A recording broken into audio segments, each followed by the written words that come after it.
मसीह यीशु में मेरी तरफ से आप सबकी सलामती हो। सो बाइबल स्टडी में मैं आप सबको खुश आमदीद कहता हूं। आज का हमारा अनुमान माफी।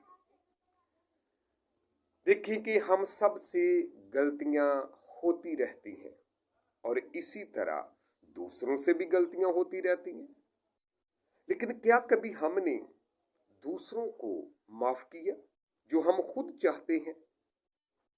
याद रखें कि खुदा ने हमें माफ किया है और खुदा ने हमें माफी हमारे नेक कामों की वजह से नहीं बल्कि अपने फजल से माफ किया है।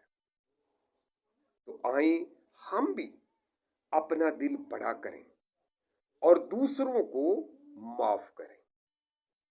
याद रखें कि माफ करना कमजोरी नहीं बल्कि खुदा की मोहब्बत की ताकत है।